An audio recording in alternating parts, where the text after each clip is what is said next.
Assalamualaikum warahmatullahi wabarakatuh. Perkenalkan, kami dari kelompok 3 akan memaparkan materi tentang mazhab Syiah. Sebelumnya akan kami perkenalkan terlebih dahulu untuk anggota dari kelompok 3. Yang pertama ada Novia Wulandari dari Prodi Piaud, nomor induk mahasiswa 23AE 10005.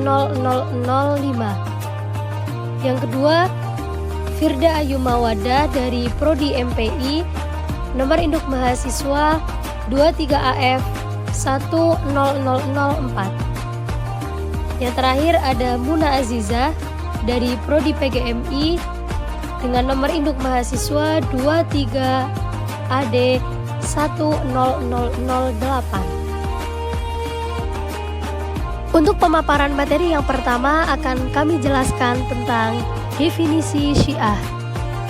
Secara etimologi atau ditinjau dari segi bahasa, menurut Quraish Shihab, definisi Syiah dari segi bahasa atau secara etimologi yaitu pengikut, pecinta, pembela yang ditujukan kepada individu atau kelompok tertentu. Kata Syiah berasal dari bahasa Arab sya'a yashi'u syi'an syi'atan. Definisi Syiah dalam arti kata yang lain yaitu kata tasyai'u yang artinya patuh atau menaati secara agama dan dengan penuh keikhlasan tanpa keraguan mengangkat kepada orang yang ditaati itu. Definisi Syiah menurut bahasa Arab dan bahasa Persia yaitu dari kata syi'ah yang berarti menunjuk kepada pengikut dari Ahlul Bait dan Imam Ali. Bentuk tunggal dari kata Syiah adalah Syi'i yang maknanya merupakan salah satu aliran atau mazhab dalam agama Islam. Masuk materi yang selanjutnya yaitu tentang sejarah mazhab Syiah. Dari perbedaan pendapat tentang kapan munculnya Syiah, salah satu menilai bahwa Syiah sebenarnya adalah kelompok sempalan Islam buatan orang Yahudi, yaitu Abdullah bin Saba. Abdullah bin Saba adalah orang yang menganut paham Yahudi. Ia dituduh dengan sengaja membentuk dan membuat suatu kelompok baru dalam Islam yang tujuannya untuk memecah belah dan menghancurkan umat Islam. Yahudi dinilai mempunyai rasa iri dan dengki karena kemajuan umat Islam waktu itu. Sirajuddin Abbas dalam buku I'tiqad Ahlussunnah wal Jamaah menguraikan tentang Abdullah bin Saba. Abdullah bin Saba adalah pendeta Yahudi dari Yaman yang sengaja masuk Islam, di mana sesudah masuk Islam, lantas ia datang ke Madinah untuk hijrah. Namun hijrahnya tidak mendapatkan sambutan yang baik dari para kaum muslimin pada waktu itu. Karena sebab itulah Abdullah bin Saba mempunyai dendam dan berupaya untuk menghancurkan, memecah belah umat Islam dari dalam, yaitu dengan cara mengagungkan Sayyidina Ali bin Abi Thalib. Golongan Syiah Kaisaniyah. Golongan ini adalah mereka para pengikut Kaisan seorang Maula Ali bin Abi Thalib. Dikatakan bahwa Kaisan pernah menjadi murid Muhammad bin Al-Hanafiyah. Di antara doktrinnya ialah agama adalah kepatuhan kepada seseorang dan ketaatan mereka terhadap seseorang tersebut dapat menghapus keharusan berpegang teguh terhadap dasar-dasar Islam seperti sholat, puasa, dan haji. Golongan Syiah Zaidiyah. Golongan yang kedua ini merupakan kelompok yang menjadi cikal bakal dari kelompok Zaidiyah. Mereka yang mengikuti Zaid bin Ali al-Husain bin Ali bin Abu Thalib. Mereka berpendirian bahwa imamah hanyalah milik keturunan Fatimah dan tidak sah kepada yang lain. Siapa saja boleh dari keturunan Fatimah dengan kriteria pandai, soleh, pemberani, dan pemurah. Golongan Syiah Imamiyah. Syiah Imamiyah adalah orang-orang yang berkeyakinan bahwa sepeninggal Nabi, imamah adalah milik Ali dengan alasan adanya penunjukan dan pengangkatan yang jelas. Pengangkatan ini dilakukan bukan dengan deskripsi, tapi dengan langsung menunjuk orangnya. Sekte Ismailiyah dan Itsna Asyariyah adalah bagian dari Imamiyah. Golongan Syiah Isna Asyariyah atau Syiah Imam 12. Mereka menganggap Abu Bakar merampas jabatan dari Ali, memberikan kedudukan kepada Ali setingkat lebih tinggi pada manusia yang memiliki sifat ketuhanan. Percaya bahwa imam itu maksum, menghalalkan nikah mut'ah, tidak mengakui ijma, dan tuduhan lain yang pandang menyimpang dari ajaran Islam. Di antara Imam Syiah Isna Asyariyah antara lain 1. Sayyidina Ali bin Abi Thalib, 2. Sayyidina Hasan bin Ali bin Abi Thalib, 3. Sayyidina Husain bin Ali bin Abi Thalib, 4. Ali Zainal Abidin bin Husain bin Ali bin Abi Thalib, 5. Muhammad Al-Bakir bin Ali Zainal Abidin, 6. Ja'far Shadiq bin Muhammad Al-Bakir, 7. Musa Al-Kazim bin Ja'far Shadiq, 8. Ali Ridha bin Musa Al-Kazim, 9. Muhammad Al-Jawad bin Ali Ridha, 10. Ali bin Muhammad bin Ali Ridha, 11. Hasan bin Ali bin Muhammad Al-Askari, 12. Muhammad bin Hasan Al-Mahdi. Golongan Syiah Khuliyah atau Gulat. Kelompok paham Syiah yang termasuk Gulat di antara As-Sabaiyah yaitu pengikut-pengikut Abdullah bin Sabah. Mereka adalah yang berpandangan ekstrim mengenai imam-imam mereka, memandang mereka melebihi batas-batas mereka selaku makhluk Allah dan memberi sifat-sifat Allah kepada mereka. Terkadang mereka menyerupakan seorang imam dengan Allah dan pada waktu yang lain menyerupakan Allah dengan manusia. Keyakinan ini bersumber dari kalangan Yahudi dan Nasrani. Golongan Syiah Khuliyah Al-Khotobiyah, mereka adalah penganut paham Gulat yang disebarkan oleh Abu Al-Khattab Al-Asyadi, menyatakan bahwa Imam Ja'far As-Siddiq dan leluhurnya adalah Tuhan. Imam Ja'far sendiri menolak dirinya dianggap sebagai Tuhan. Kelompok ini dalam perkembangan sejarahnya juga mengalami perpecahan dalam kelompok-kelompok kecil yang berbeda-beda.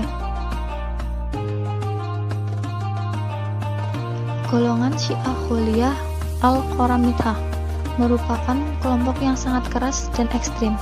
Kelompok Al-Qaramithah mempercayai bahwa Sayyidina Ali bin Abi Thalib adalah Tuhan, bahwa setiap teks yang ada dalam Al-Quran memiliki makna lahir dan batin, dan yang terpenting adalah makna batinnya.